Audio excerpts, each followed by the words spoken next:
Hello, good evening to Professor Sanjay Mukherjee, Head Department of English and Comparative Literary Studies, Saurashtra University. To the esteemed speaker and the resource person of the day, Professor Manju Jaidka, and to all the other scholars and the alumni of the department who have joined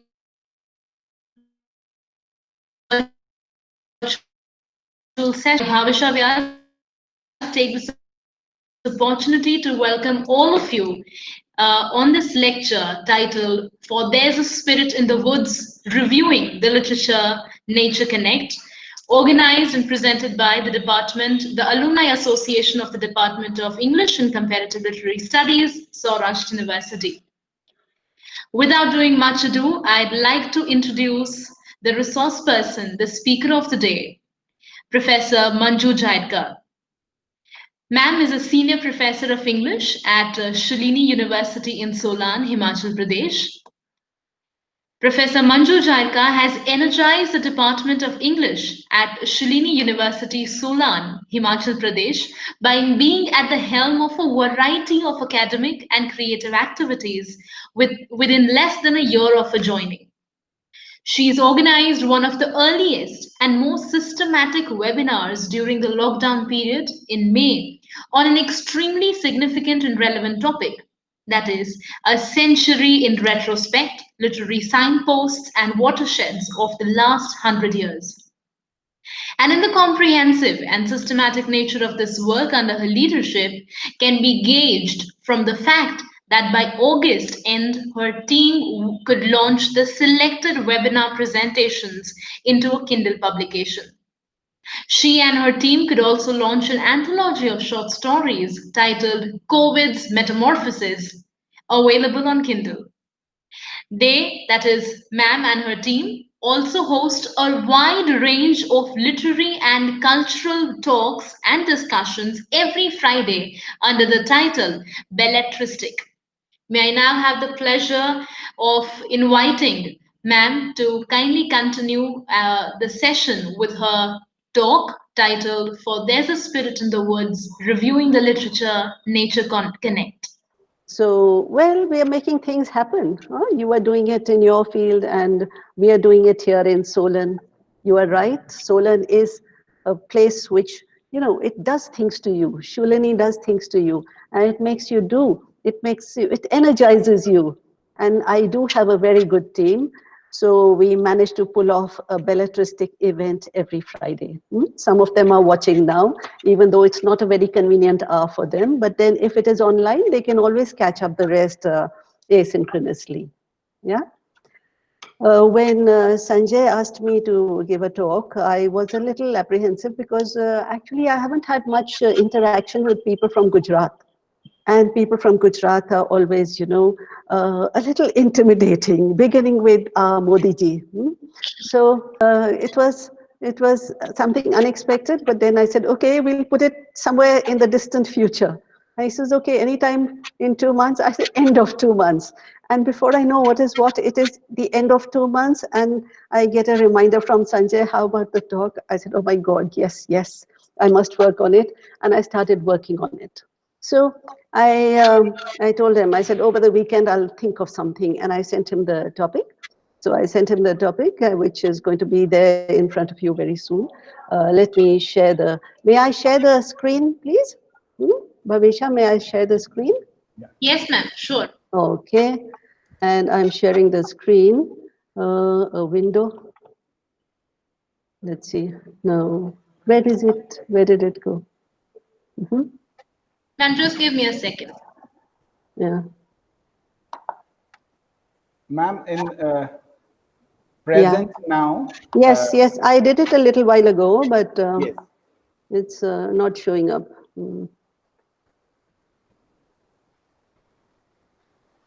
It's not showing up. Oh, because I think I minimized it. Wait, let me. Yeah, now I think it'll show. Okay. Yes. Oh, great. So, can you see it now? Yes, it's come up well. Yeah. It's come up. But I can't see it. Why?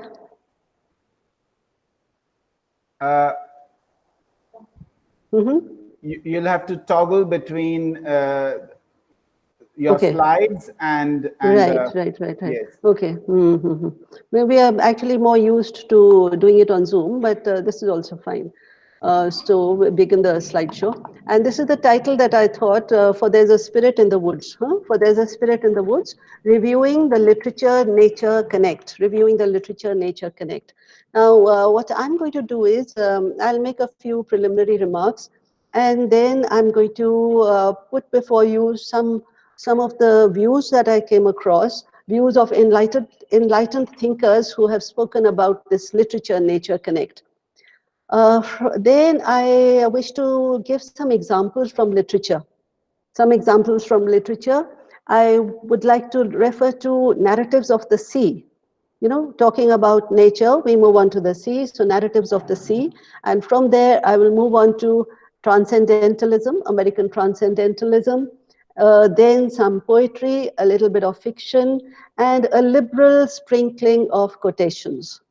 So you can see that this is a fairly wide range. I don't really go too deep into anything, but it's a personal take. It's a personal take on this particular subject and an arbitrary selection of the text that I am talking about. So for There's a Spirit in the Woods, Reviewing the Literature Nature Connect. And I would like to begin with a few thoughts that I want to share with you. In the first place, we are living in a world of contradictions. We are living in a world of contradictions, a world which is shot through with light and also darkness. And this is a world in which good and evil coexist. Now, I can hear you groaning. Come on, we've heard all this before. Never mind, hear it once again. So this is a world full of contradictions in which the meanest creature can rise to the top and the noblest creature can be downtrodden. So this is a world full of contradictions, full of contraries, as William Blake puts it. And as Blake says, without contraries is no progression. There have to be contraries in this world. The same can be said about our attitude towards nature. Our attitude towards nature is also full of contradictions. Why? It's very ambiguous. You will agree it is very ambiguous. It is ambivalent. It is equivocal. It is wavering. It is that blow hot, blow cold variety, love-hate variety, or whatever you would like to say. Consider this. We are a part of nature, and yet we are different from nature. We wish to preserve nature, and yet we destroy it. We speak of a common spirit pervading man and nature, and yet we kill that spirit.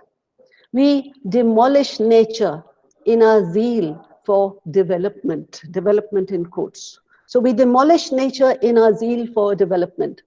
We pay lip service to nature. We pay lip service to nature, but we cut down trees. We make holes in mountains. We dig into the bowels of the earth. We choke rivers to make dams, and so much more. We speak of the noble savage, but how many of us would like to give up the comforts of our home and retreat to the woods? How many of us would like to do that? We pontificate about global warming. All over the world, we pontificate about global warming, but we cannot live without our ACs. We cannot live without our cars. We cannot live without our aeroplanes and so on. In other words, we understand the importance of nature, the significance of nature, and yet we systematically use it for our own convenience. We use it for our own comfort. We want nature, but we want it on our own terms. So, what do we have before us? We have two worlds. One is the world of nature, and the other is the world of urban settlement. And I don't have to remind you, so many poets have talked about, the difference between the urban world and the countryside, the rural world. Now, our movement through the ages of civilization has been from the first world to the second world, from the world of nature to the world of urban settlement. We belong to the second world, but yes, we are nostalgic about the first world. We are nostalgic about the first world. We indulge in our nostalgia whenever we can.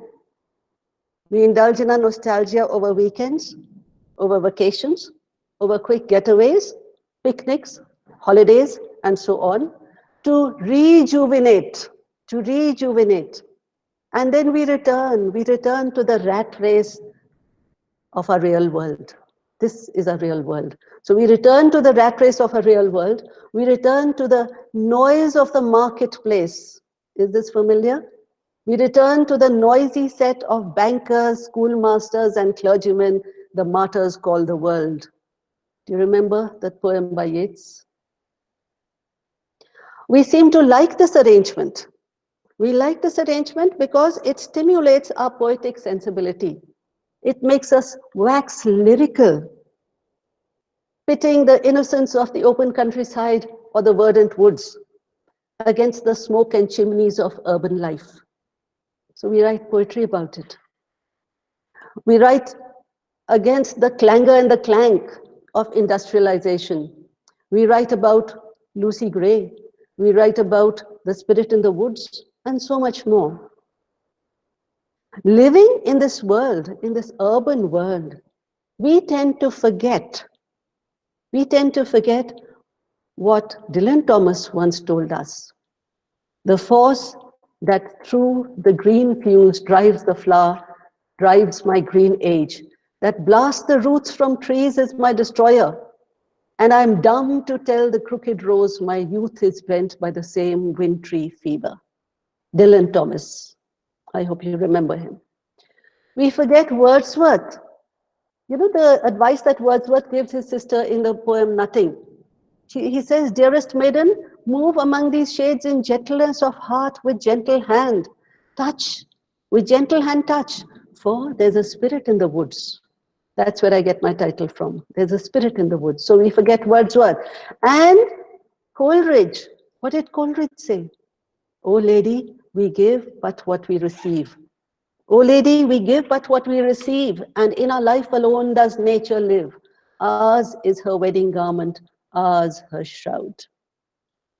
So you have 3 quotations before you. I would also like to refer to what D.H. Lawrence said in Apocalypse, 1929. D.H. Lawrence. He said, we need to destroy our false inorganic connections and re-establish the living organic connection with the cosmos, the sun, the earth, with mankind and nation and family.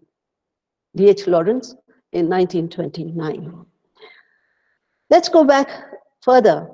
In the year 1800, we have Johann Gottlieb Fichte, excuse me if I can't pronounce it properly, who, in his Vocation of Man, said, in every moment of her duration, nature is one connected whole.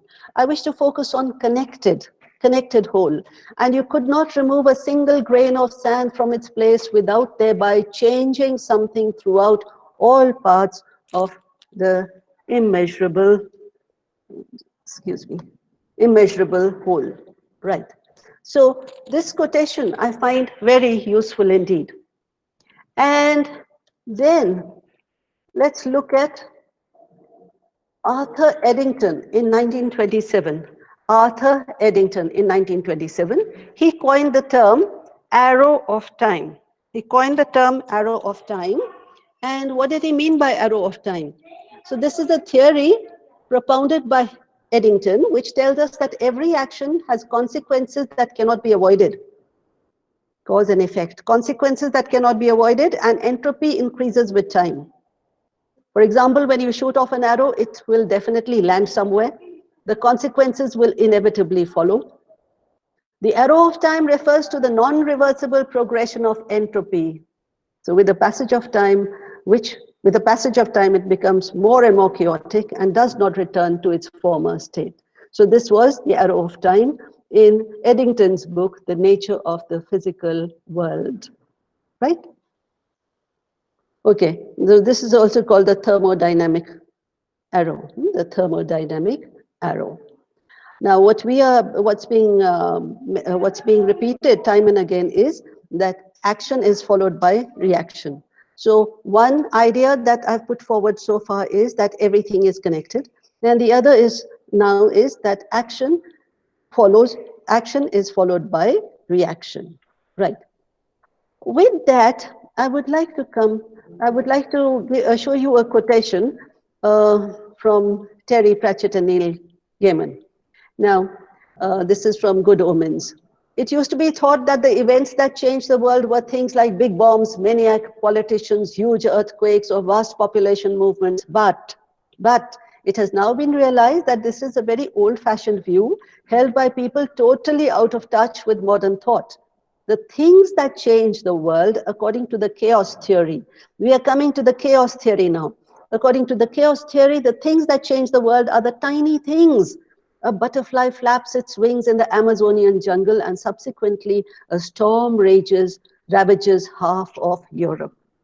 The butterfly effect. The butterfly effect is what I'm talking about. The chaos theory and the butterfly effect. In 1963, we have the chaos theory by Edward Lorenz. In 1963, Edward Lorenz, the chaos theory and the butterfly effect. Now, Edward Lorenz was a mathematician and meteorologist, and he studied weather changes. What he said was that weather changes are unpredictable. Why? Because the tiniest change can upset the balance. For example, what we just heard, a butterfly flapping its wings in the Amazonian jungle can cause a storm in half of Europe, right? Which means small variations can lead to exponential growth of errors. Small variations can lead to exponential growth of errors. Now, there are 4 laws of ecology according to Barry Commoner. Barry Commoner, in his book, The Closing Circle, Nature, Man and Technology. This was in 1971. Now, what are the 4 laws of ecology? In the first place, Barry Commoner says, everything is connected with everything else. Everything is connected. The animate and the inanimate are connected. They are all interdependent. They share the same ecosphere. That's the first law. The second law is that nothing is ever wasted. Nothing in nature is ever wasted. Nothing disappears. Not the toxic waste that we see, not the effluents, not the garbage. All that is added on to the world in which we live. Therefore, it is very essential to exercise caution. The third law says that the laws of nature are not to be tinkered with. The laws of nature are not to be tinkered with, or it will result in global warming, climate change, imbalance, and a lot of other things that we don't really want. The fourth law of nature is there's no such thing as free lunch. There's no such thing as free lunch. You know about the cause and effect? You have to pay a price for whatever you do, whatever choices you make, whatever action you take. So these are the 4 laws of ecology. And he's also authored Making Peace with the Planet in 1990. So I found these ideas very influential indeed. And I also would like to refer to Benoit Mandelbrot, who in 1975 spoke of the concept of the fractal. And the fractal is a shape made up of parts which are the same shape as itself, but they are smaller and smaller in size, right? So fractals are shapes made of different parts which are the same shape, but they are smaller. So they become smaller and smaller, and this pattern is repeated endlessly ad infinitum. Pattern is repeated endlessly, and the process continues endlessly. The patterns repeating themselves over and over again in a loop. And so fractals are images of dynamic systems. We have fractals in nature too. We have fractals in nature like trees. You know, you have a big tree, you have a small tree, you'll find that there's something similar about it. It has the same kind of a trunk, the same kind of branches. You know, they all have roots, branches, leaves, flowers, and so on. You have fractals in landscapes also, like rivers. There is something, you know, there is the sameness in all rivers, in clouds, in hurricanes, and so on. So this was the concept of fractals. Fractals put forward by Mandelbrot in 1975. Now, I have put forward before you some of the ideas that I came across from these various thinkers. And what do they repeat? In different ways, they repeat that there is a constant change in the world, that no action is isolated, and that everything is connected. Everything is connected. So Barry Commoner was in 1990. After 1990, in recent years also, we've had some people talking about this connectedness with nature. And I'll give you just a few names. In the year 2010, we have John and Dorothy Classen. John and Dorothy Classen, who talked about CTN, connectedness to nature. And they spoke at length about the interrelatedness of ecology, place, and human identity. Then in the year 2013, we have Kamitsis and Francis, and they spoke of transcendence and sublime experience in nature. Let me repeat, transcendence and sublime in experience in nature. What they believed was that exposure to nature and connectedness to nature is associated with psychological and spiritual well-being. We all talk about it so much now, don't we? Particularly in the present times. I would like to present before you some quotations. This one is Walt Whitman. After you have exhausted what there is in business, politics, conviviality, and so on, have found that none of these finally satisfy or permanently wear, what remains? Nature remains. Nature remains. And here's one by Leonardo da Vinci. Nature is the source of all true knowledge. She has her own laws. She has no effect without cause, nor invention without necessity. And then this is a very popular one by Lord Byron. There is a pleasure in the pathless woods. There is a rapture on the lonely shore. There is a society where none intrudes by the deep sea and music in its roar. I love not man the less, but nature more. That was Byron. So this is Byron. And so what I've done so far is I've talked about a few theories of the connectedness of literature and nature, and I've given you some quotations, and I would like to move on to some examples from literature. And first of all, I would like to talk about some narratives of the sea, narratives of the sea. Now, Sanjay ji, you see, I can only see the slide before me, and I cannot see what is happening the other side. So in case you lose my voice, so if there's something wrong, you'll just have to give me a call, because I will not get to know otherwise. Great. So narratives of the sea. Narratives of the sea, but I can hear you, huh? So you can call out also. Okay. Now the sea, as we know, we are literature students. Almost all of us here are literature students. The sea is a recurrent metaphor in literature. And in some of the novels that we have read, it becomes a chronotope of the narrative. The sea is an image of the mystery of life that can never be fully grasped. And man's struggle with the sea, you can see what an uneven battle, what an uneven fight this is. It is like Cuckoo Lane fighting against the sea. If you remember Circus Animals Desertion, Yeats talks about Cuckoo Lane, the Irish legendary character who rushes to fight against the sea. So can man really struggle against the sea? Well, we have some narratives in which we have the characters in an unequal struggle against the sea. For instance, Moby Dick and Old Man and the Sea. Now, we have, for instance, the undaunted courage of Santiago, his struggle against the giant marlin.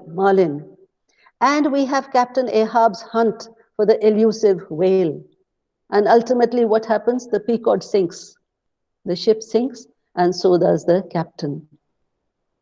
On the other hand, Santiago and the giant fish, they, even though they are struggling with each other, they are not enemies, but they are fellow creatures. And something of that that camaraderie is mentioned in some other narratives also. In Moby Dick, for instance, the relationship between the whale and Captain Ahab is an ambivalent one.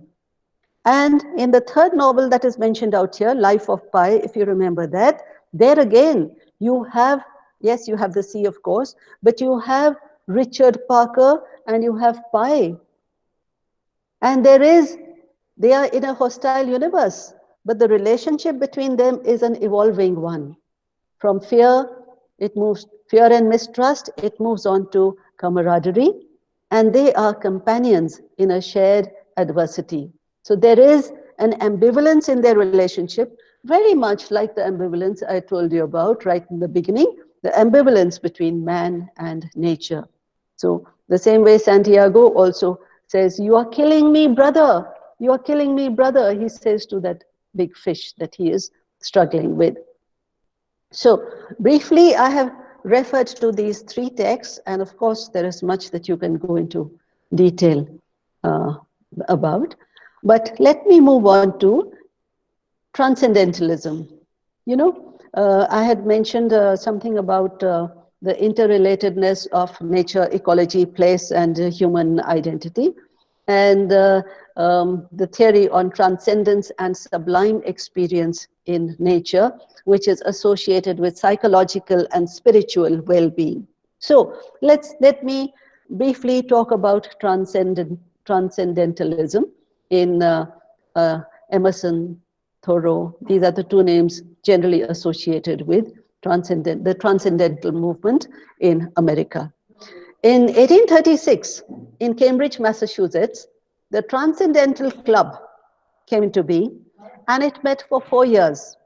It expanded rapidly. In 1845, Thoreau took up his residence at Walden Pond. And once he started living there, he started promoting a totally different lifestyle. Simple living, communion with nature, and self-sufficiency. Don't we hear so much of it now? Now, when we are faced with the crisis in the corona times, we are all talking about, going back to nature. We are talking about communion with nature. We are talking about self-sufficiency, Atmanirbharta. We hear so much about it, right? And Walden Pond, where Thoreau took up his residence, it reminds us of other places that we have read about in literature. Other places, for instance, like the Lake Isle of Innisfree. If you remember the Lake Isle of Innisfree, it's one of my favorite poems. Yeats, who says, I will rise now and go to Innisfree, and a small cabin built there of clay and wattles made. 9 bean rows will I have there, a hive for the honey bee, and live alone in the bee-loud glade. And the stanza that comes, I really like it. And I shall have some peace there. And I shall have some peace there, for peace comes dropping slow, dropping from the vales of the morning to where the cricket sings. There midnight's all a glimmer, and noon a purple glow, and evenings full of the linnet's wings. I will arise and go now, for always night and day I hear the water lapping with low sounds by the shore, while I stand on the roadway or on the pavement. I hear it, I hear it. Yeah, that was the Lake Isle of Innisfree by W.B. Yeats. And I must show you the picture of Lake Isle of Innisfree also. The top right side, you have the Lake Isle, you have the County Sligo. That is what he had in mind when he wrote Lake Isle of Innisfree. On the left, you have Wordsworth's Lake District. At the bottom, Walden Pond. And at the right, bottom right, you have Tolstoy's Yasnaya. Now, I don't have to repeat that these are pictures which would evoke, which would, well, stimulate the imagination, the poetic imagination of anyone, not just Wordsworth and Yeats and Walden, but anyone, right? So, well, coming back to Walden, then we have Emerson. We have Emerson, who in his essay, Nature, also talks about the kinship between man and nature. Thoreau was a follower of Emerson, and Thoreau sought isolation and nearness to nature. Now, this transcendental movement tried to raise the awareness of the spirituality of nature, the spirituality of nature. We have heard it time and again in poetry. We have heard about Wordsworth saying that nature is a cure for all diseases. It's a panacea. One impulse from the vernal wood will teach you more of man, of moral evil and of good than all the sages can. So we've heard it time and again. And well, these transcendentalists also talked about nature's healing effect. Their contemporary was Walt Whitman. And in his poems, he brought in spirituality, mystical union with God, and the vision of America. But of course, he had this very strong identity which he could not keep out of his poems. So we have a lot of his own personality in his poems. He talks about friendship, he talks about large-heartedness, and in Hymn to America, Hymn to America, in his I Hear America Singing, that's one of his important poems, he wanted to project himself as the representative American poet, the representative American poet. So everything about him was, very kind of over the top. And here we have stanza 13 of I Hear America Singing. And you might, when lilacs last in the dooryard bloomed. No, this is, okay, stanza 13, yeah. When lilacs last in the dooryard bloomed. Sing on, you gray-brown bird. Sing from the swamps, the recesses. Pour your chant from the bushes, limitless out of the dusk, out of the cedars and pines. Sing on, dear brother. Warble your reedy song, loud human song, with voice of uttermost woe. Now, I want to draw your attention to these two lines. Dearest brother, human song, the connection between nature and man, the connection between the bird and the human being, right? Now, while we are on the 19th century, let's also take a look at a poem by Emily Dickinson. And this poem is called Nature. And here, see how nature is personified. Nature, the gentlest mother, impatient of no child, the feeblest or the waywardest, her admonition mild, in forest and the hill by traveler is heard, restraining rampant squirrel or too impetuous bird. How fair her conversation! A summer afternoon, her household, her assembly, and when the sun goes down, her voice among the isles incites the timid prayer of the minutest cricket, the most unworthy flower. When all the children sleep, she turns as long away as will suffice to light her lamps, then bending from the sky with infinite affection and infinite care, her golden finger on her lip will silence everywhere. So here is Mother Nature. Here is Mother Nature presented as a woman who is infinitely loving, infinitely caring. I would also like to draw your attention to a poem by Langston Hughes, The Negro Speaks of Rivers. The Negro Speaks of Rivers. He wrote it when he was just 17. Hmm? And in that he says, I have known rivers ancient as the world and older than the flow of human blood in human veins. My soul has grown deep like the rivers. My soul has grown deep like the rivers. And then there are other quotes also, which I'd love to remind you of, when Robert Frost says, something there is that doesn't love a wall. Good fences make good neighbors. I deliberately choose this, and I take these lines out of the context in which they are placed in the poem. Something there is that doesn't love a wall. So if there is a wall between the human world and the world of nature, should we not, again another quotation that just comes to my mind, should we not, the quotation I'm reminded of is, it's not one of these poets I've talked about. It is from Omar Khayyam. Our love, could thou and I with fate conspire and grasp into our hands this sorry scheme of things entire? Would we not shatter it to bits? Would we not shatter it to bits and then remold it nearer to the heart's desire?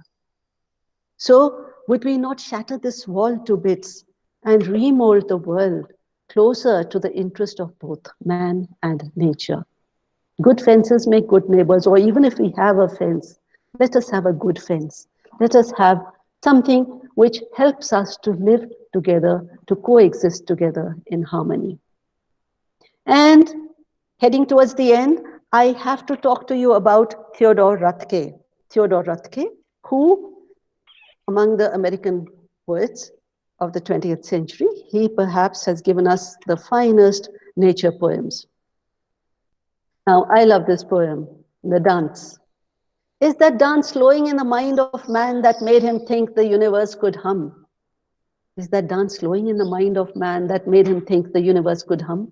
The great wheel turns its axle when it can. I need a place to sing and dancing room, and I have made a promise to my ears. I'll sing and whistle, romping with the bears. I'll sing and whistle, romping with the bears. You can see the bear dancing on the screen. For they are my friends. I saw one slide down a steep hillside on a cake of ice. Oh, was that in a book? I think with pride, a caged bear rarely does the same thing twice in the same way. Oh, watch his body sway. This animal remembering to be gay. Gay is an important word if you look back at Yeats, but let's carry on. I tried to fling my shadow at the moon. I tried to fling my shadow at the moon, and while my blood leaped with a wordless song, through dancing, though dancing needs a master, I had none to teach my toes to listen to my tongue. But what I learned there, dancing all alone, was not the joyless motion of a stone. I take this cadence from a man named Yeats. So he admits that he's indebted to Yeats. I take this cadence from a man named Yeats, I take it and I give it back again. For other tune and other wanton beats have tossed my heart and fiddled through my brain. Yes, I was dancing mad.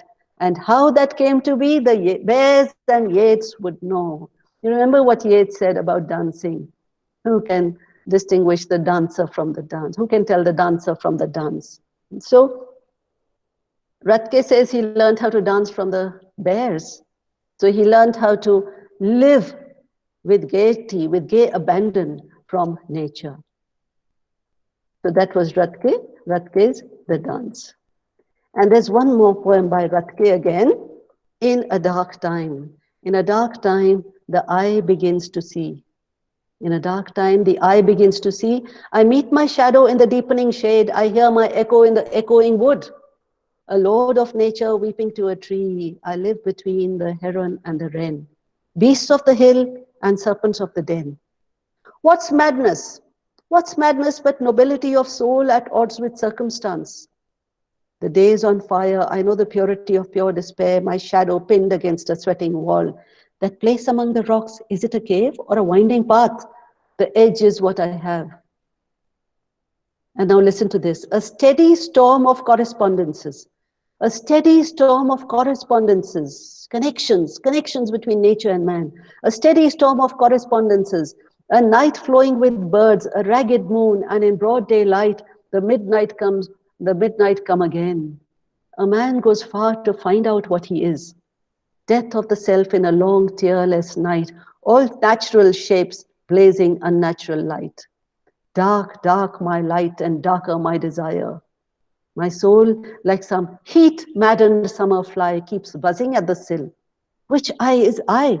A fallen man, I climb out of my fear, and the mind enters itself, and God, the mind, and one is one, free in the tearing wind. So what you have out here is the connection again between man, the spirit of man, and the spirit of nature. I'm sorry, I'm just rushing through these poems, but you can spend hours talking about Rajkot and what he thought about nature and how the same spirit that pervades nature is to be found in man, but we have to awaken our sensibilities to it. And finally, I'm going to give you one more example. And the example that I'm giving you is of a book by, this time it's fiction. We are going back to fiction, but only because we are winding up. And oh dear, there's one more poem, which I should have, just see the highlighted paragraph here. Great nature has another thing to do to you and me. So take the lively air and lovely, learn by going where to go. To learn by going where to go. Let everything come naturally. This is another great poem by Rajkot. Now, this is the book that I was telling you about, Stephen King. And the title of the book is 11/22/63. That's the title of the book by Stephen King, 11/22/63. Now, what happened on the 22nd of November 1963? Would anybody know? Well, we lost JFK. JFK, slain in Dallas. It's written out here. It's there before you. So it was on this date that John Kennedy was killed. All right. Now, in this book, what happens is that there is a character called Jake Epping. Jake Epping. And he discovers a portal that takes him back to 1958. He wants to experiment. He wants to change history. He does not want JFK to die. So he decides to change history. He goes back to 1958 and decides to live there till 1963 and save JFK. He wants to save JFK because he's convinced that the world would be a better place if JFK were allowed to live. So what does he do? He stalks the killer. He stalks Lee Harvey Oswald. And he actually prevents him from shooting JFK. Very happy. He returns to the real world, but when he returns, he's absolutely shocked. He's shocked to see the devastation all around. He sees that there is nuclear war going on. His home has been destroyed, and everything is in shambles. So, distraught, he decides to return to reset history. I should not have done this. I have to go back to reset history. He goes back. And what is Stephen King trying to tell you in this book? He says, Stephen King, quote unquote, says, it's not good to fool with Father Time. Not good to fool with Father Time.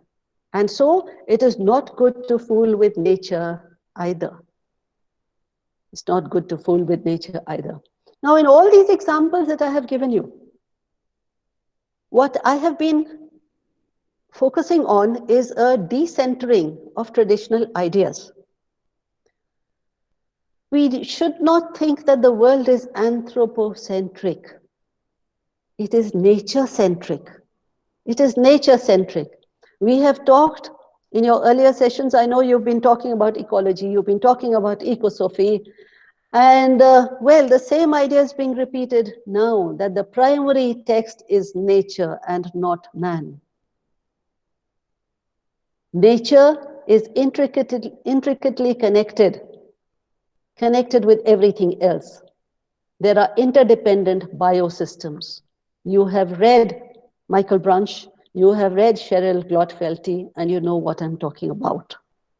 And there is this quotation, one more, last one, from Blake.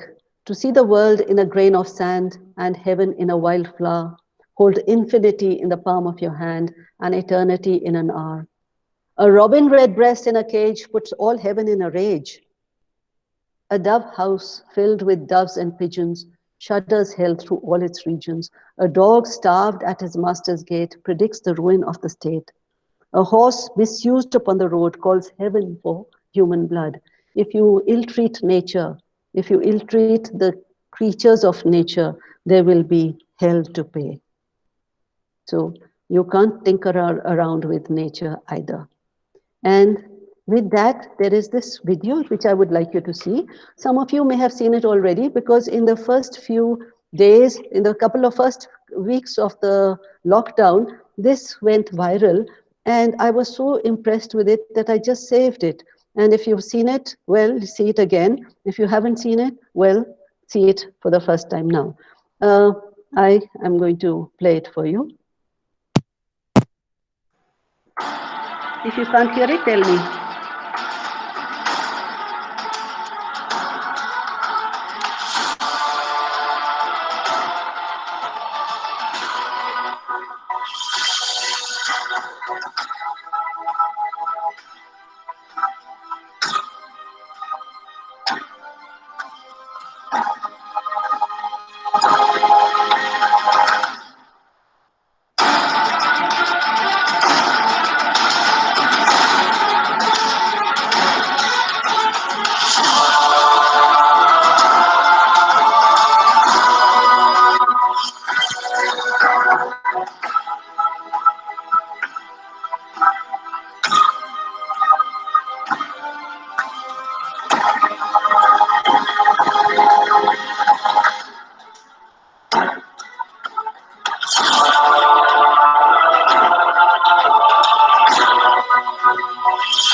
Well, thank you very much for your patience.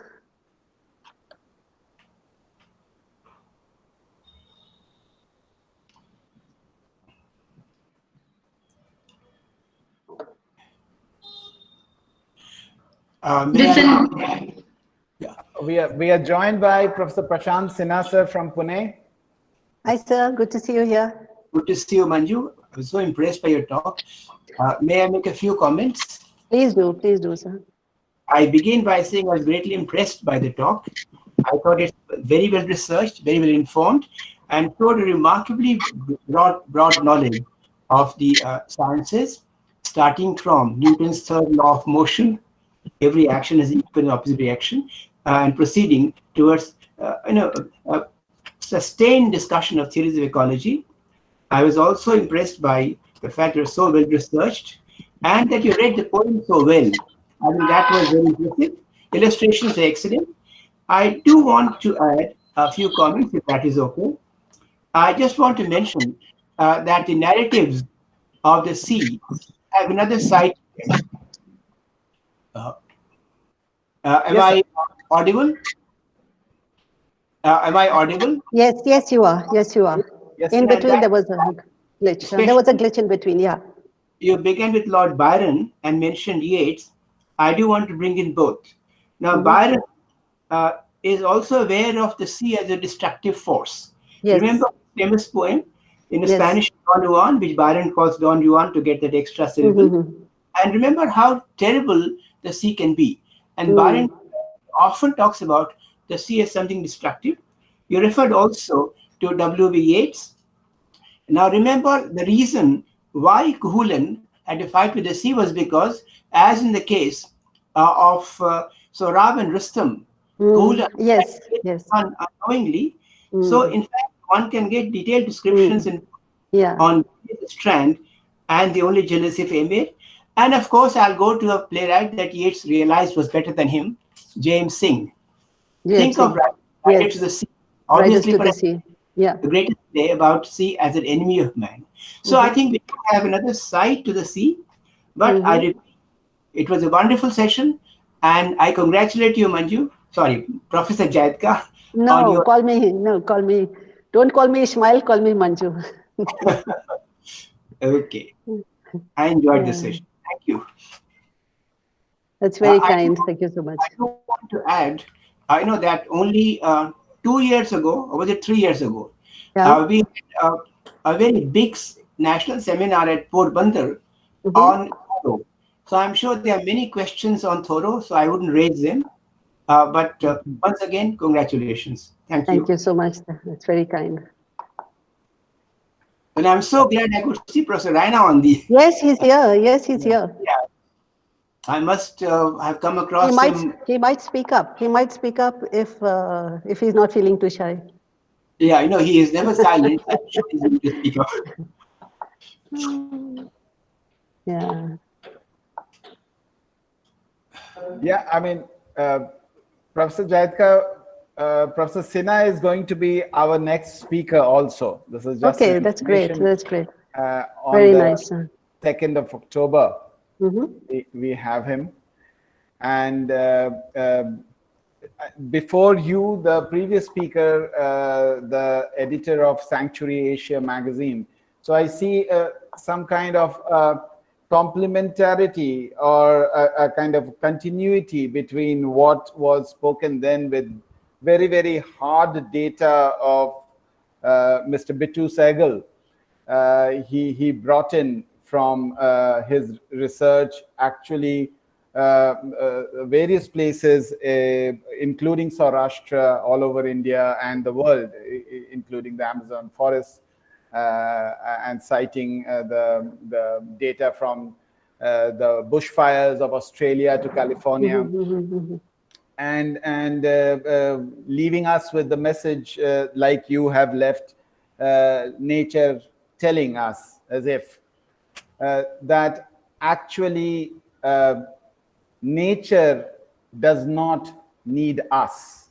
It doesn't Mm-hmm. require us. That's right. We need. It is us that need. We need nature. Nature. Yeah. Yeah. So and in that sense, there's a wonderful connectivity. Just 7 days ago, we had the previous talk, and now yours.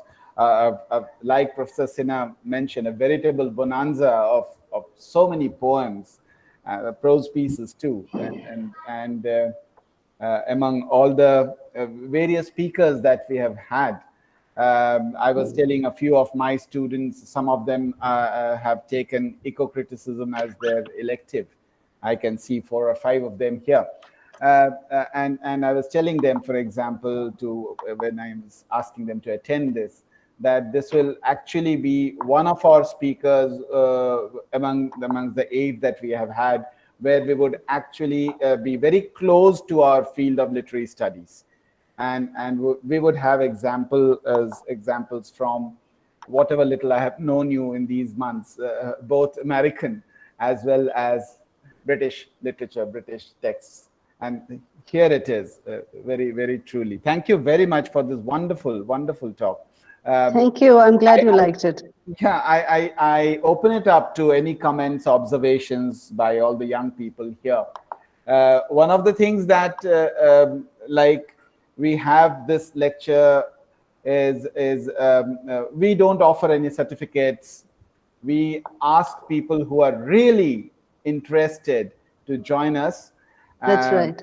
And as I mentioned some time ago through an email to you, more than 2 months ago, in memory of our dear teacher, yes, yes, who was so interdisciplinary, and yes, and yes. really here your references coming from mathematics, from philosophy, and from literature so much that there is this interdisciplinarity in your talk that Professor Avadhesh Kumar Singh was also very fond of. So, you know, my only regret is that I did not have much interaction with Professor Avadhesh Kumar Singh. I right. did hear about him a lot, but it just so happened, you know, it's just chance that, you know, we were busy in a different area and different missed part of the each country. other. And Yeah, correct. yeah. Yeah, although he's been to Punjab, he's been to Chandigarh, he's been to several places in the north. Yes, yes. And Professor Sinha has had wonderful interactions when he has been here, or at several places where Professor Sinha and Professor Singh, they have met. So yeah, so this is like we remember our teachers, and we see you as kind of models. We have Professor Sinha with us. We have you, Professor Raina. We should request him. And yes, if Professor Raina is still here, and I think he's still here, I would like to acknowledge that you know, a lot of my grooming I owe to him, because it's, you know, he's been so enthusiastic about literature. He enthuses everyone, and well, there's so much I learned. Right. There are some comments coming in the chat box. Yes, I saw, but most of them are just comments. And one is by Ahmed Hassan. Yeah, you remember he was at a conference. He was at a seminar. Yeah, the name. Yeah, exactly. Very familiar. The $1 million question is: shall we ever learn? I mean, it is quite a big rhetorical question at one end and very serious one at the other. You know, there is. I wonder if you know that song. When will they ever learn? When will they ever learn? Where have all the flowers gone? Huh? Yes. Then there was the other one, you know, the answer, my friend, is blowing in the wind. In the wind, yes. You know, but it's very relevant to what we are talking about. True, and then of course, Parth is also mentioning about the multidisciplinarity, dimensionality of your talk. There are, if people want to speak up, they can now unmute themselves and they can ask questions. I can see Shamala is also here. It's very nice to have Shamala here. And thank you, ma'am, for being here. Thank you for your comments. Shamala Narayan from Delhi? No, Shamala Ananta Narayan. I think it's the same Shamala who's now in Bangalore from she was in Jamia earlier, I think. Well, yeah. Jamia. She was in Jamia earlier. Yeah, I've met her. I mean, ma'am, if you are listening, hello, ma'am. I mean, it's a pleasure connecting back with you.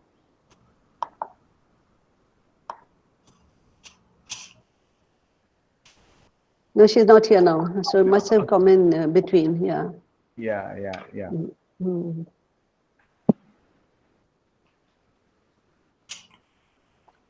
I believe, sir, the common chord that runs in the comments of all those who have commented in the chat box is that they have found the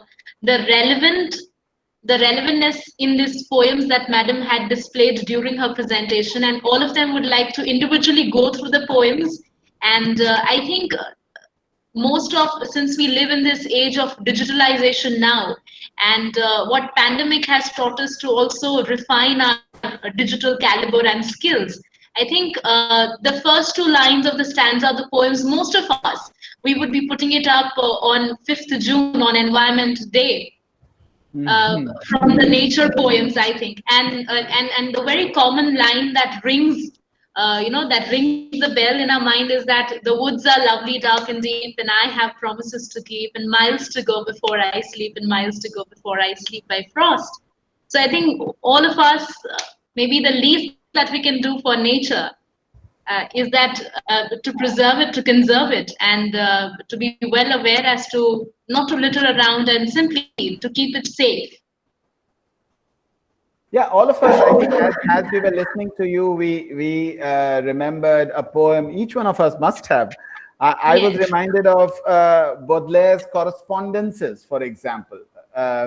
Although we have several translations of it, I was quickly looking at one readily available to me, which says that nature is a temple whose living colonnades breathe forth a mystic speech in fitful sighs. Man wanders among symbols in those glades where all things watch him with familiar eyes.